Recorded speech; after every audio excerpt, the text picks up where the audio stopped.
So I finally realized why none of my relationships ever work.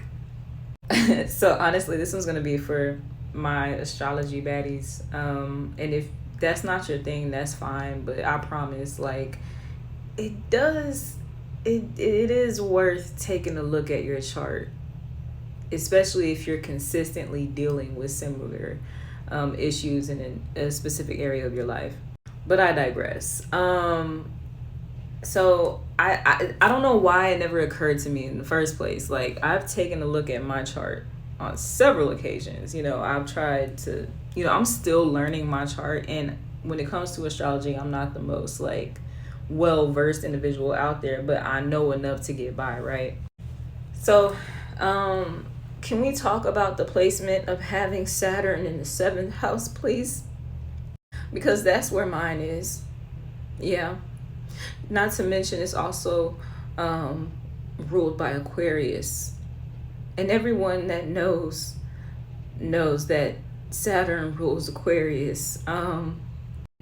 So basically, I mean, they say that this placement is like one of those like doom and gloom placements, from what I've gathered in my research, right? I mean, but it's like, it does have benefits, like I'm not really one to look at like a placement and be like, oh, this is all bad or this is all good.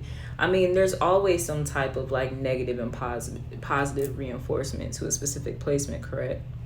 But anyway, I digress. Like, this, I mean, it makes sense.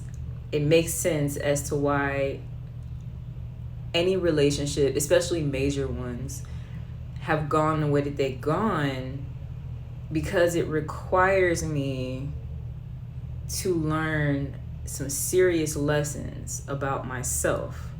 This is the placement of knowing who and what you are. Like, what is it that you want? What is it that you desire in your life and out of your relationships? And more importantly, what is it that you need to be learning and implementing within yourself? Because in order to have those relationships, you must have an established relationship with yourself. So, I'm just like dumbfounded at this point, because it's like, how did I miss that? How did I miss that? Because it's like, I think for me,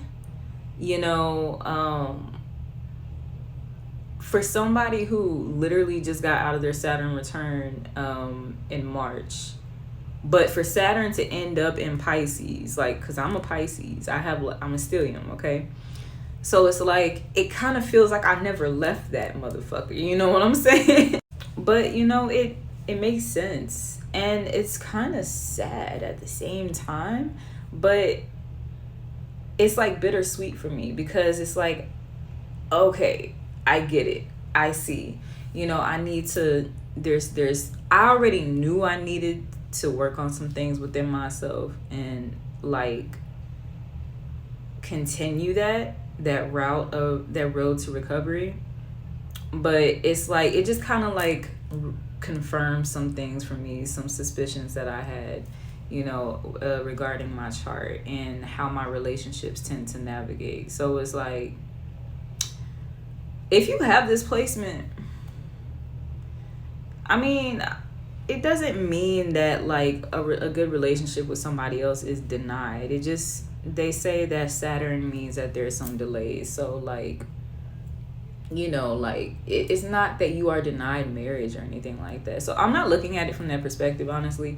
It's just like, damn,